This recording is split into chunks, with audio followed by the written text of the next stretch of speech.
Hi friends, ओम नमः शिवाय। आज मैंने अपने जीवित पुत्र के लिए एक व्रत किया है और ये व्रत हम सारे जितने भी लेडीज़ हैं, ये सारे हम लोग झारखंड और बिहार के जितनी भी व्रतियाँ हैं लेडीज़ हैं, ये सभी करते हैं जिनके भी पुत्र या पुत्रियाँ हैं। आज आश्विन मास का अष्टमी तिथि है और आश्विन मास की अष्टमी तिथि को यह व्रत किया जाता है। इस व्रत को दो भागों में बांटा गया है। पहले भाग में अष्टमी तिथि को व्रत रखा जाता है, यह निर्जला व्रत रखा जाता है बिना पानी के, और नवमी को पारण किया जाता है। पारण करने में हर जगह पे थोड़ा अंतर हो जाता है। कहीं लोग चूड़ा दही का पारण करते हैं, चूड़ा दूध का, या फिर कहीं दूसरी चीज़ फल का पारण करते हैं, या फिर हमारे यहाँ तो इधर चलन है झारखंड में कि अरवा चावल का भात और 9 प्रकार की सब्जियां हम लोग बनाते हैं और इस तरह से हम लोग इस व्रत का पालन करते हैं। तो जैसा कि मैंने पहले भी कहा था कि शादी के बाद पुत्र या पुत्रियाँ होती हैं तो माता का बोझ भर जाता है और ये सारी लड़कियाँ चाहती है कि शादी के बाद उन्हें पुत्र हो या पुत्री हो, बिना पुत्र या पुत्री के कोई भी नहीं रहना चाहता और सबकी ख्वाहिश होती है कि उसकी गोद भर जाए। तो जिनकी भी गोद भर जाती है या अथवा जिनकी सूनी भी रह जाती है वो भी इस जीवित पुत्रिका व्रत को करते हैं। इस व्रत का पूरा नाम है जीवित पुत्रिका व्रत और इसे शॉर्ट में जितिया व्रत या द्वितीया व्रत के नाम से भी पुकारते हैं। तो मैं आज फ्रेंड्स आप लोगों को बताती हूँ कि जीवित पुत्रिका व्रत के पीछे की कहानी क्या है और इसे क्यों किया जाता है। तो फ्रेंड्स, ऐसा पहले के समय में, बहुत पहले के काल में पाया जाता था कि बहुत औरतों को पुत्र तो होते थे लेकिन वो आजीवन जीवित नहीं रहते थे। और कई बार ऐसा देखा गया है कि माँ से पहले पुत्र का ही निधन हो जाता था। तो ऐसे ये तो बहुत ही शोक की बात है। कोई माँ नहीं चाहेगी मेरे जीते जी मेरे पुत्र मर जाए। तो पहले के चलन में ऐसा होता था। तो पुत्र, इसकी जो कहानी है चीलो सियार की, ऐसे तो बहुत सारी कहानियां हैं लेकिन इसकी जो प्रमुख कहानी है वो चीलो सियार की है और मैं चीलो सियार के कथा का मैं वर्णन करने जा रही हूँ। तो प्राचीन काल में एक चील थी, उसका नाम था चीलो, और एक सियार था। उन दोनों के बीच में बहुत गहरी दोस्ती थी। एक बार शाम के समय चीलो और सियार नदी किनारे घूमने गए थे। तो उन लोगों ने देखा, चीलो और सियार ने, कि वहाँ की औरतें नदी में नहा रही थी। बहुत सारी औरतें जमा थी, बहुत सारी औरतें नहा रही थी। तब उन लोगों ने, चीलो सियार ने उन औरतों से पूछा कि क्या कारण है कि इतनी भारी मात्रा में आप लोग सब नहा रही हैं। तब औरतों ने कहा कि हम लोग कल जीवित पुत्र का व्रत करेंगे, इसलिए आज हम नहाए खाए कर रहे हैं, नहाए खाए के लिए हम आए हैं और ये हम नदी में स्नान करके हम अपना नहाए खाए आज पूरा करेंगे और कल व्रत करेंगे। तो फिर चीलो सियार ने एक दूसरे से कहा कि दोस्त चलो हम भी इस व्रत को करते हैं, हम भी नहाए खाए कर लेते हैं। तो उन दोनों ने भी नदी में स्नान करके नहाए खाए कर लिया और उसके बाद जब दूसरे दिन व्रत आया तो पूरे जब तक कि सूरज ढला नहीं, दोनों ही चीलो और सियार, दोनों दोस्त, दोनों ने उपवास किया, दोनों ने निर्जला व्रत रखा।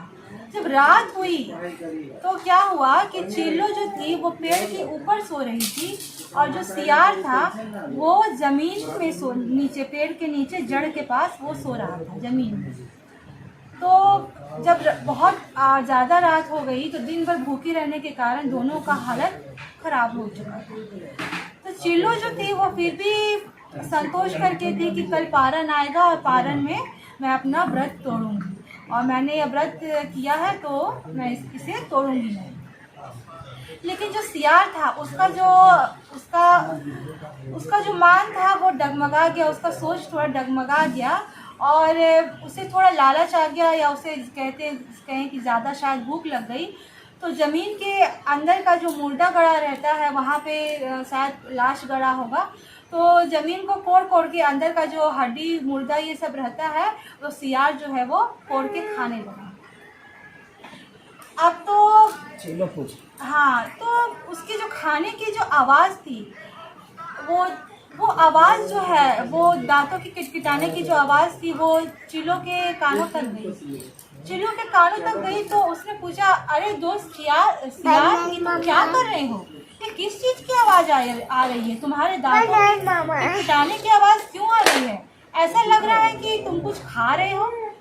तो सियार ने बोला, नहीं नहीं नहीं दोस्त, ये तुम किस गलतफहमी में हो, तुम ऐसा मत सोचो।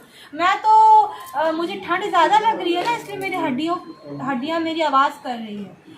ऐसा कोई बात नहीं है, तुम आराम करो, तुम सो जाओ, मैं भी सो रहा हूँ, तुम भी सो जाओ। तो झूठ तो सियार ने कह ही दिया था और चिलो भी समझ गई थी कि असल में बात क्या है और ये आवाज़ किस चीज़ की आ रही है, लेकिन चिलो ने कुछ नहीं कहा। सियार ने भी झूठ कह के उसे आश्वासित कर दिया था चील को। अगले जन्म में क्या हुआ कि अगले जन्म में चिलो और सियार का पुनर्जन्म हुआ और दोनों एक ही घर में दोनों बहन के रूप में दोनों पैदा हुई। तो एक मंत्री के घर में पैदा हुई थी और एक शादी कि दोनों शादी हुआ। एक मंत्री के घर। अरे दोनों में दो शादी हुआ। दोनों बहन का शादी एक ही घर में हुआ था। हाँ जानते हैं।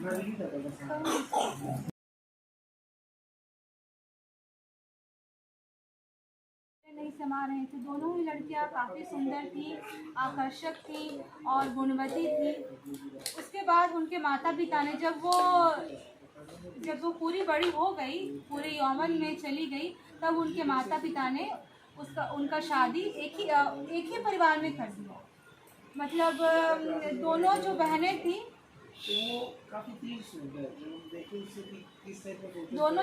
थी, उनका शादी एक ही घर में हुआ और दोनों जेठानी और देवरानी ऐसे कहलाती।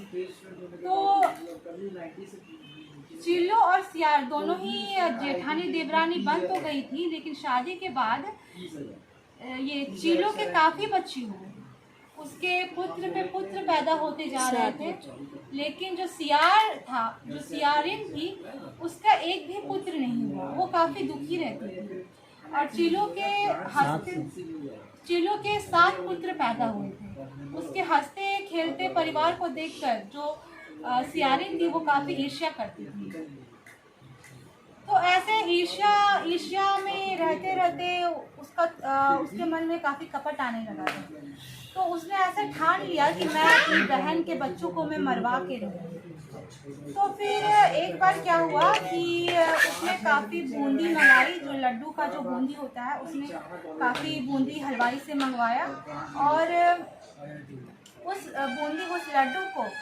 बूंदी को उसने ये अपने नौकरों के द्वारा उसने चिलो के घर भेज दिया और उसमें जहर मिला दिया था, ताकि जब चिलो के बच्चे इस बूंदी को खाएंगे तो वो सब मर जाएंगे।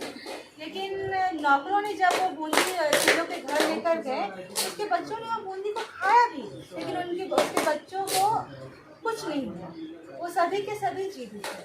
अब तो इधर सियारिन और भी परेशान हो रही थी, तो उसने सोचा, उसने दूसरी युक्ति लगाई कि उसने एक पिटारे में उसने सांप मंगवाया कि और अपने नौकरों को कहा इस पिटारे को ले जाकर वहाँ उसके खिड़की के अंदर छोड़ आना और सारे सांप जो है उसके पुत्र को सारे सांप काट देंगे और उसके पुत्र मर जाएंगे।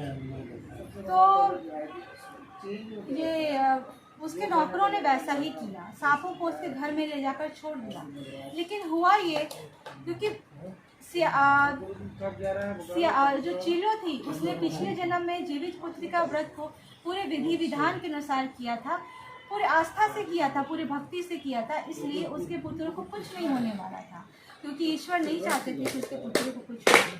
इसलिए जब सांप उसके घर में आए तो सांप नहीं रहे, बल्कि वो मोतियों के माला बन चुके थे और उनके जो चिलो के जो बच्चे थे बच्चों ने खुशी खुशी सारे वो हार जो थे वो पहन लिए और बहुत खुश थे। वो तो खुशी के मारे उछल रहे थे, अरे मौसी ने मोती का हार भिजवाया है, मौसी ने मोती का हार भिजवाया है। और सारे बच्चे बहुत प्रसन्न थे कि उनकी मौसी ने उनके लिए मोती का हार भिजवाया। इसके उपरांत भी बहुत सारे किस्से हुए। बहुत बार या तो जहर देकर या किसी भी तरह से सियारिन चाहती थी कि चिल्लो के बच्चे मर जाए, लेकिन उसने अपनी सारी युक्ति आजमाई, लेकिन कभी वो अपने चिल्लो के पुत्रों को वो मार न सकी। तो फिर लास्ट में जो है अंत में वो हार चुकी थी, जो सियारिन थी वो हार चुकी थी। और तब वो रोते रोते चिल्लो के घर गई और उसने रोते रोते अपनी व्यथा बताई और उसने अपनी गलती भी स्वीकार की। उसने व्यथा बताई कि बहन देख, तेरे 7 पुत्र हैं और मैं अभी तक बांझिन हूँ, मेरा एक भी पुत्र नहीं हुआ। ये क्या कारण है? हम दोनों बहनें थी, एक ही माँ बाप के घर में हम पैदा हुए, हमारी परवरिश हुई, हमारी शादी भी एक ही कुल में हुई, ठीक है। मैं जेठानी हूँ तो देवरानी है, लेकिन तेरे 7 पुत्र हुए, मेरा एक भी पुत्र नहीं हुआ। क्या कारण है बहन, बता। तूने ऐसा कौन सा व्रत किया, तूने ऐसा कौन सा पुण्य किया है कि तेरे 7 पुत्र हुए? और मैं सच बताती हूँ बहन, मुझे माफ़ कर देना, मैंने तेरे पुत्रों को मारने की बहुत कोशिश की, लेकिन मैं तेरे पुत्रों को मार न सकी। मैंने अलग अलग तरीके से अपने नौकरों से भिजवा कर, मैं कभी सांप का पिटारा भिजवाती थी, कभी जहर मिलाकर बूंदी भिजवाती थी, लेकिन सांप का पिटारा वो मोती का हार बन जाता था और जहर खाकर भी तेरे बच्चे जीवित रह जाते थे। ये क्या कारण है बता कि तेरे बच्चों को मैं मार न सकी? तब जाकर चिल्लो को अपने पिछले जन्म का जो उसका कर्म था उससे याद था। सियारिन को याददाश्त नहीं था, वो सब भूल चुकी थी, लेकिन चिल्लो को अच्छे तरीके से याद था कि पिछले जन्म में वो एक चील और सियार थी।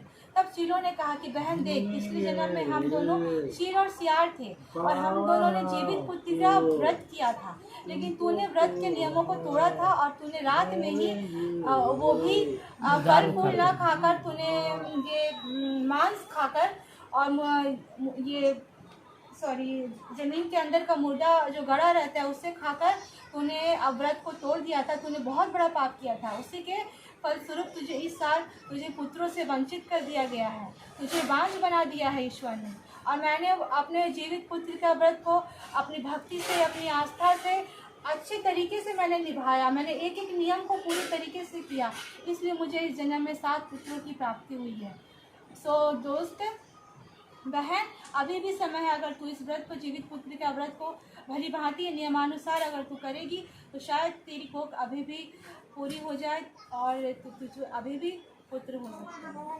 ओम नमः शिवाय।